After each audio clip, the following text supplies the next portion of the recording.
Касается этого инцидента в Черном море. Это провокация, безусловно.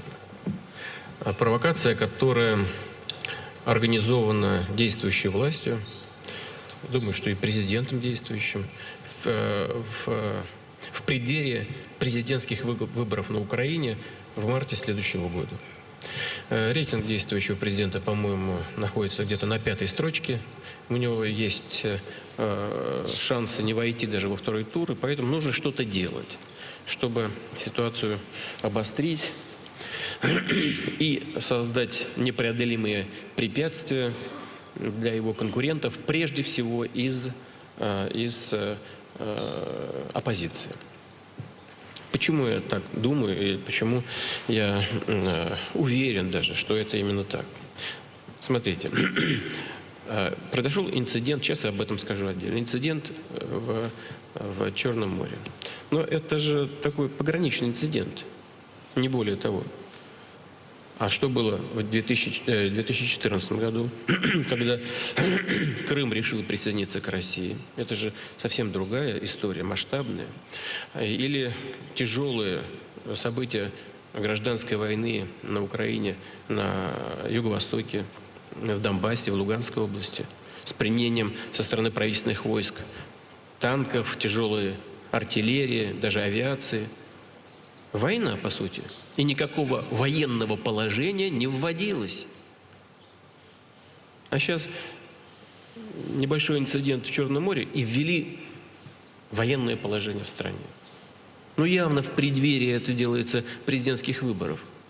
Абсолютно очевидный факт.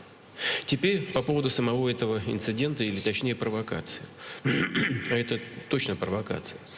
Смотрите, ведь в сентябре этого года примерно такой же ордер, такой же караван военных кораблей Украины прошел по Керченскому заливу, под Керченским мостом в Азовское море. Они полностью исполнили договоренности и требования. Сообщили о том, в каком составе идут, кто идет, куда идет. Мы им предоставили лоцмана и спокойно провели их в пункт назначения в Азовском море. Что произошло сейчас? Не отвечали вообще на запросы нашей пограничной службы.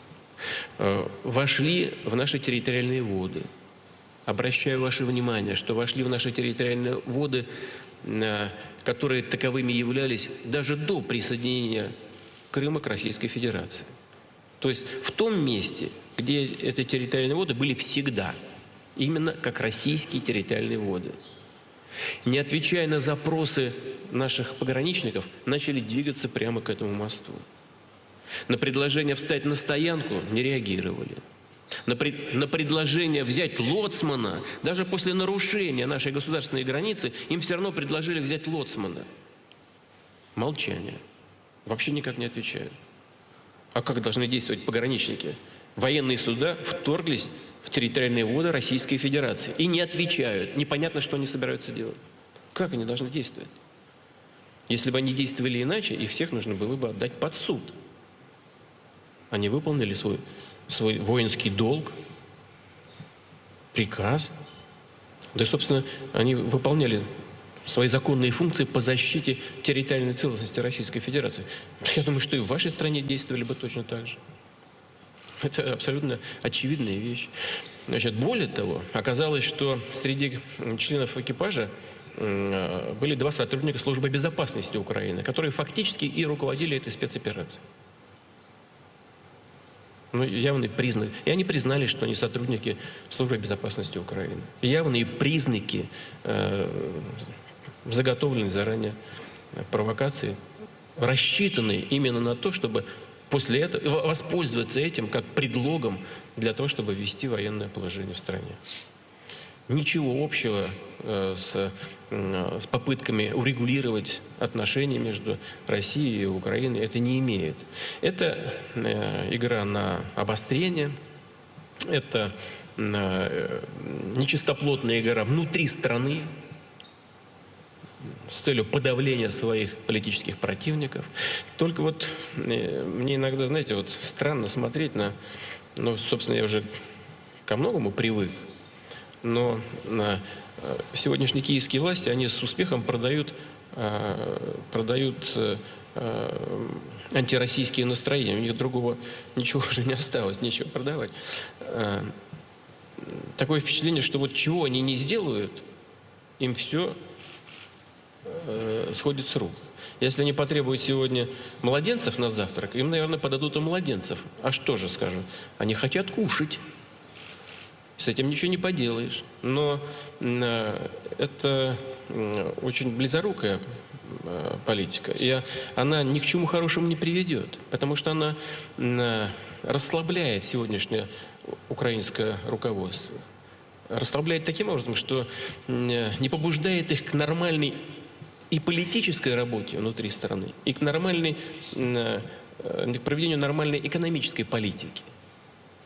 Ведь там и с экономикой проблемы, и в социальной сфере беда, и с финансами, с протянутой рукой все время стоят, клянчат деньги у Международного валютного фонда. А ведь когда-то надо будет отдавать будущим поколениям. Ну и с точки зрения организации взаимодействия с соседями тоже ничего хорошего не происходит. Что касается долгосрочных перспектив, как бы там ни было, кто бы сегодня у власти в Киеве не находился, русские и украинские народы всегда были и навсегда останутся братскими, очень близкими народами. Эта пена политическая сойдет, схлынет.